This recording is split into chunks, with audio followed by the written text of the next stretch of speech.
4. Time, history, and meaning. The court historian, Samuel Eliot Morison, has well expressed the modern denial of meaning to history in a statement which is almost holy writ to many moderns. According to Morison, America was discovered accidentally by a great seaman who was looking for something else. When discovered, it was not wanted, and most of the exploration for the next 50 years was done in the hope of getting through or around it. America was named after a man who discovered no part of the New World. History is like that, very chancy. This childish statement collects a few superficial facts to make a very far-reaching conclusion. America was discovered at least several times before Columbus, accidentally and purposefully, but none of these earlier ventures had a lasting significance. Columbus and his followers were governed by theological and economic motives, which made discovering and development inevitable. So that we can with full justice declare that the discovery of America was both inevitable and overdue. There is, of course, a reason for Morison's silly statement. It effectively denies that any meaning exists in history other than the self-conscious motives of men. The only tenable meaning to history is man-made meaning. God is denied, and therefore rationality is absent from the universe and from history. Man possesses a thin edge of rationality, to cite a noted scholar in a personal comment, but even man is so heavily governed by his unconscious being that most of his personal and social history is also irrational and generally meaningless. It is almost unnecessary to add that this is the justification for, quote, scientific socialism. Reason and meaning are necessary in history, and it is held to be the duty of the elite planners to provide the plan of predestination for man by elite man. In terms of this, God and Christ can only be tolerated if they are emptied of their ultimacy and become props for the ultimacy of man, whereby man can affirm that meaning has been created by man in history. This is so we can say, in effect, history has begotten history, and man has begot man. This kind of thinking has well been satirized by the parody of Scripture, which reads, Jesus said unto them, Whom do ye say that I am? And they replied, You are the eschatological manifestation of the ground of our being, the kerygma in which we find the ultimate meaning of our interpersonal relationships. And Jesus said, What?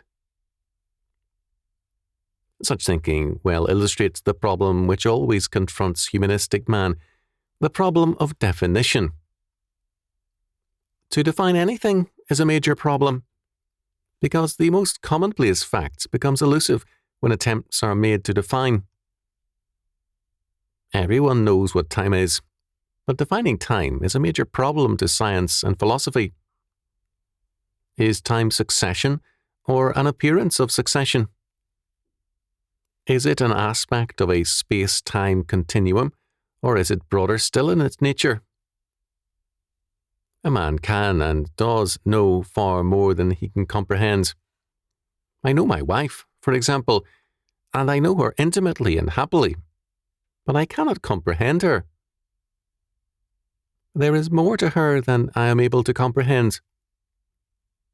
If this is true of people, it is much more true of time, history, the universe, and supremely, God. Humanism thus has a chronic problem with definition.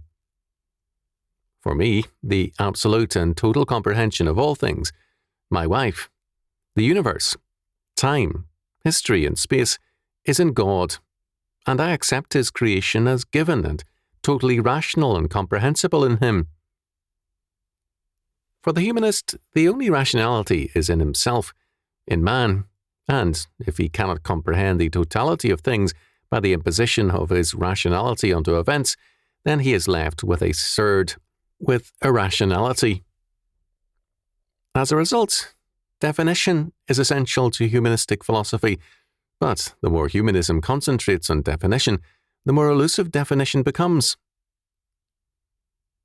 The direction of modern philosophy has thus been a progressive descent into an impossible philology, the definition of things in a context where definition is impossible.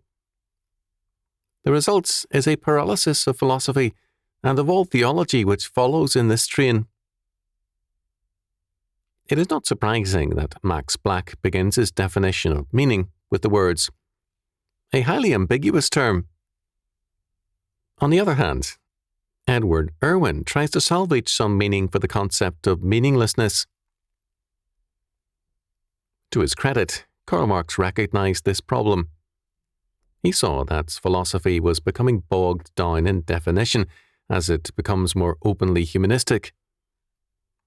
As a result, he attempted to issue a call to action as a replacement to interpretation and definition, an essentially evangelical summons to commitment. In his Theses on Feuerbach, he insisted, the philosophers have only interpreted the world in various ways. The point, however, is to change it. This Marxism has tried to do, and the result has been vitality in a humanistic world paralyzed by its own ideas.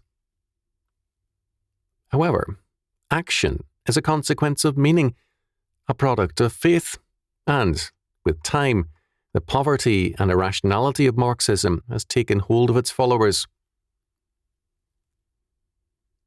As a result, in the Soviet Union, where Marxism has the longest history, there is a progressive bureaucratization of action with a consequent paralysis.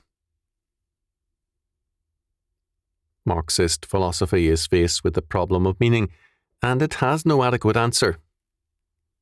As a result, its command of history is endangered. If philosophy does not begin with a given meaning, then it has none, because the logic of its presuppositions will exclude meaning. To exclude meaning is to abdicate from history and to deny validity to the course of time. Cultures which deny meaning become, as a consequence, cultural dropouts. A culture which denies meaning to time will soon be on the sidelines of history, or else trampled underfoot. Marx's call to change the world was thus a thunderclap of meaning in the void of humanism, but its continuation has been marked by a progressive erosion of its borrowed meaning and an attrition on its humanistic doctrine of predestination. The revival of biblical theology will quickly puncture the rudderless balloon of Marxist philosophy. There are attempts to answer this bankruptcy of humanism by harking back to the ostensible humanism of, quote, primitive, end quote, man. Eternity and God have been desacralized by humanism, and, as a result, time is sacralized. Quote, sacred time, end quote, is the time of man before the God of Scripture, time when spring brings salvation and winter withdraws it. Nature provides man with the God's epiphany in spring and holy history in every natural event. In this naturalistic, sacred time, man is the working God. He stands amid time and by his act, through a festival, accepts a segment of time and makes it sacred, or he reprobates a day and denies its given nature. Man thus creates the calendar of events and becomes supposedly lord of time, which moves to his calendar. Calendar creation was indeed important to many pagan cultures, both in Asia and in the Americas, Aztec, Mayan, etc. The sacred festivals arrest time by giving it to man for a day or a week to control by means of various rites, which will either fix and determine history, or else enable man to probe its forthcoming events by means of omens, and thereby prepare to cope with them. What was done in the older paganism by means of the festival, the new pagans or humanists plan to do by scientific planning, human engineering, and behavioral controls. Time and history will be sacralized and redeemed from the darkness of non-meaning. The light of meaning will be raised against the universe of non-meaning and irrationality by means of modern man's control of time. But this plan has a fallacy. The control is not over time, but man. The meaning of history is reduced to the imposition of a self-generated meaning by elitist planners on the vast bulk of mankind. The masses are reduced to the level of the anthill in the name of the new meaning. The, quote, thin edge of rationality, end quote, becomes thinner than mankind. It becomes a very small segment thereof. There is no history in an ant-hill or a beehive. Post-historical man has no meaning nor history. God's time gives total meaning to all reality. The sacred time of the new pagans reduces meaning to the insanities of a small circle of planning men.